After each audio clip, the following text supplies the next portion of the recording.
It's a tremendous honor to participate in this meeting of lawyers of the Commonwealth and to engage in at least one aspect of the scope of work that is before you within the context of your conference.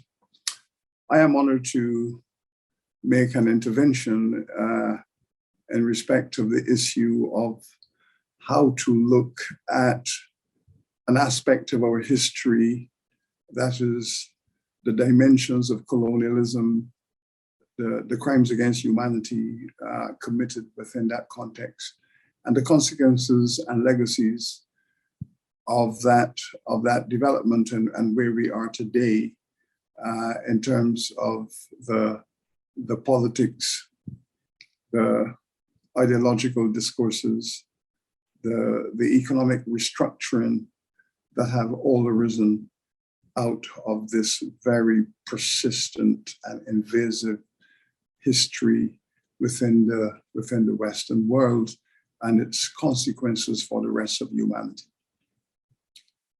We live in a post-colonial world.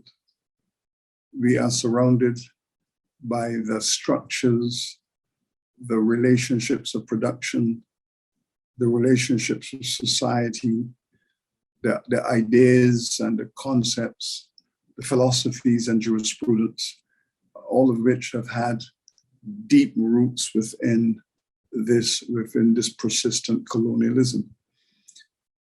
We are at a moment in history where there is an eruption of popular opinion across the world, largely in search of democratic dispensation, but critical of the legacies of this colonial past. It's not accurate, of course, to speak in terms of a colonial past, because if you take this Caribbean world in which we are anchored at the moment, at least 20% of our population in the Caribbean is still living within a colonial context.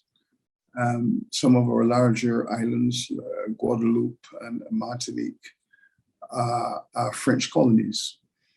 The British persist with colonies in the Virgin Islands, Cayman Islands, Turks and Caicos Islands, and so on. And of course, the Americans have a colonial relationship to Puerto Rico, while the Dutch maintain colonies in Aruba, Curacao. So we are still in the Caribbean in a colonial situation that has not been fully uprooted, despite 50 to 60 years of effort within the United Nations context to end colonization on a global scale. The Caribbean remains one of the most deeply colonized places on planet Earth. This is significant in terms of speaking about how the West was made, what indeed is the West. I have maintained that the Caribbean is clearly critically, philosophically, politically at the center of the construct which we call the West. It might very well be in the economic south of the West, but it's very much at the political and ideological center of the construct which we call the West. Now, it took all of the 19th century to uproot the most profound and developed institution of the Western world, which is chattel slavery. The European and later the American project of building their nations upon the basis of the chattel enslavement of African peoples following the genocide against the native population. So that when we speak of chattel slavery, we also speak of a rupture in historical forms of slavery. We know that societies globally through time have engaged in relationships of labor exploitation, of the subjugation of the poor, and the concept, broadly speaking, of slavery was used over hundreds of years, if not thousands of years. But what we saw in the Western world in modernity within the context of the Atlantic economy, in which Africa and the Americas and Europe were integrated into one economic ecosystem, that it was chattel slavery, which was very specific, unique, absolutely unprecedented. That system has never been used before in any society, in any economy, in the history of humanity. And it is a system in which human beings are legally, constitutionally subjected to a dehumanization experience in which their very humanity is denied in law and denied in social practice. And put in its place is the concept of the human being as property. That the most fundamental experience of the integration of the African peoples into the Western modern world was through chattel slavery. That is their conversion to the status for over 400 years to property. And we know what are the values of property. It could be bought, sold, lease, mortgage. It can be used in all kinds of financial transactions. It can be used as currency. It provides specific forms of pleasure to those who own the property. And this has never happened before. It represents the most heinous form of human subjugation ever known. And critically, unlike all historical forms of human subjugation, it was race specific. It was a status in law that was exclusively confined to African people. They were targeted through the centuries for this form of economic and social relations. The role of law is absolutely critical in understanding how this system was created and how it was able to persist and how it became the fundamental discipline and profession that held the slavery structure together. The legal profession, both in its ideological jurisprudence concept, as well in terms of the laws of contract and all the issues of tort, represented the infrastructure through which slavery was constructed and was persisted. Legal ideas, the legal practice, the institutions of law, the courts and other institutions, tribunals, commissions of inquiry, all of these tools of law, constitutions, constitutional reform, all of these provided the fundamental service that allowed slavery to be created, to persist. And now we are enduring the legacies of harm and suffering. When John Locke, as a brilliant lawyer, constitutional lawyer, arguably one of the finest legal philosophers of Europe in the 17th century, when he argued that his concept of liberty, justice did not apply to Africans because Africans were a subspecies, it laid the foundation, that is the denial of their humanity.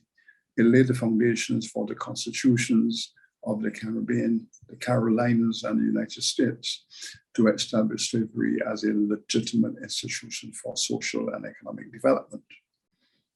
Since then, it took all of the 19th century to uproot this system of human and economic subjugation from the modern world, starting with Haiti, 1804, through to Brazil, 1888. It took 100 years of advocacy, constitutional reform to get rid of this evil system called chattel slavery.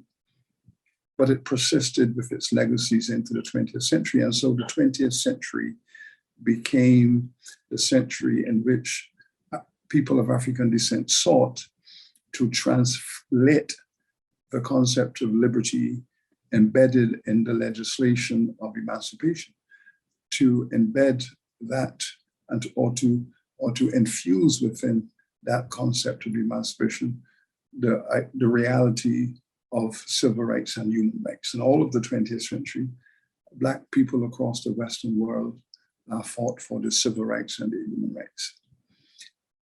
Now we have the 21st century, and the legacies persist, cascading inevitably, inexorably into the reparations movement, where emancipation was followed by human rights, civil rights, civil rights, now followed by justice, which of course it expresses itself in reparatory justice, repairing the harm, uprooting the suffering and the hurt that is the dominant legacy of that history that has shaped the modern Western world. And so there is no doubt that the reparatory justice movement is going to be the greatest political movement of the 21st century. Already it has taken shape all over the world, the colonized world, the racially oppressed world, the world that was stripped of its resources by the Western imperial system. Everywhere this process took place, there is a call for reparatory justice. That is an acknowledgement that a crime had been committed and a process of repairing the harm and the hurt and the continuing suffering within the context of a compensation and conciliatory strategy. Now, there are, of course, different dimensions or paths to this reparatory justice.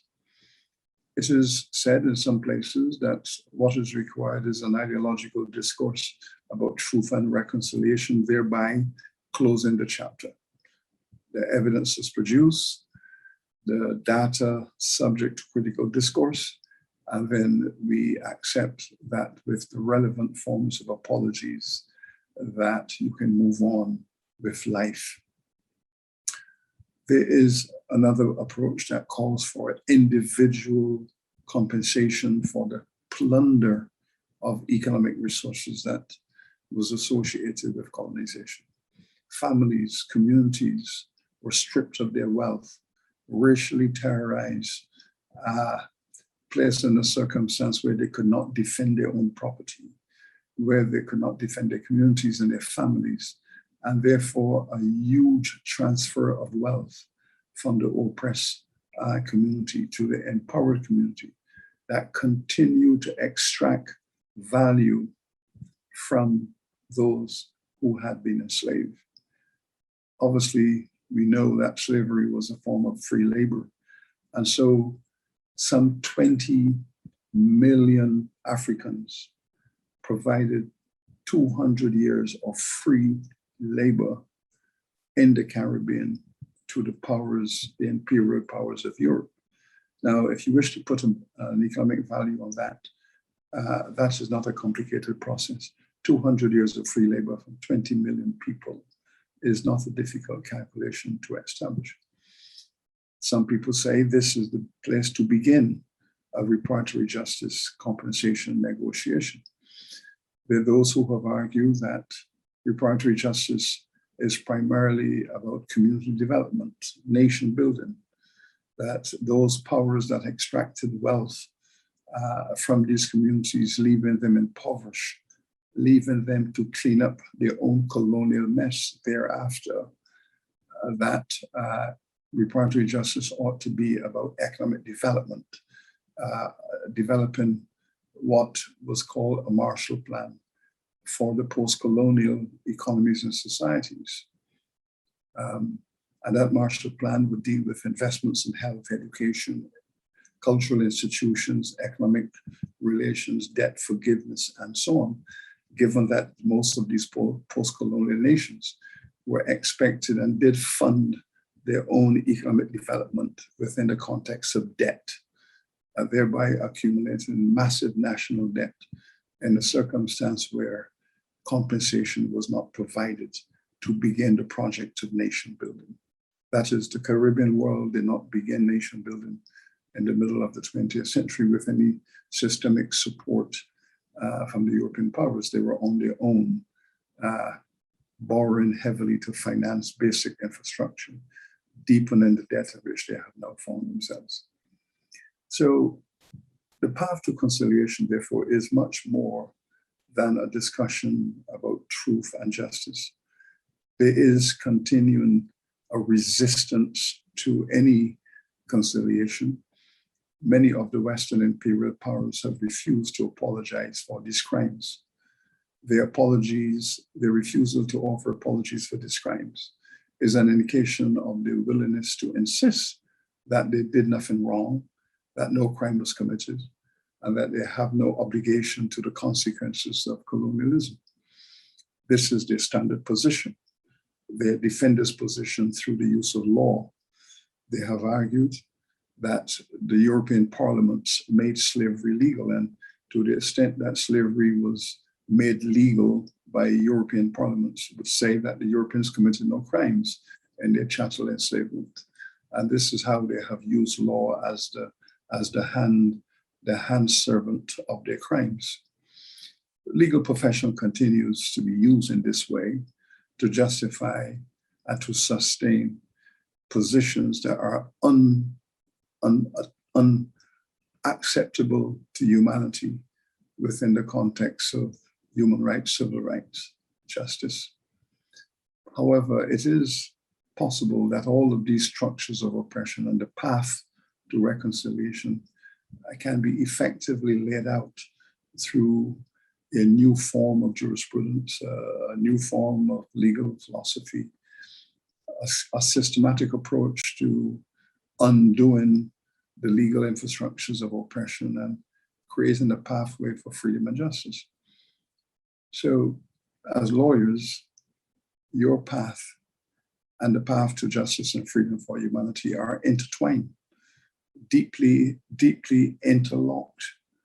And the rest of us in other disciplines who provide the evidentiary basis for these crimes against humanity and the consequences thereof, the persistent harm and suffering, are looking to you, the legal fraternity, to provide a form of enlightenment, an enlightenment that will help this 21st century to navigate through reparatory reform as a system of healing rather than a system of conflict. I do hope that your deliberations will provide that enlightenment and to help this global movement to find coherence and to be empowered with its moral imperative.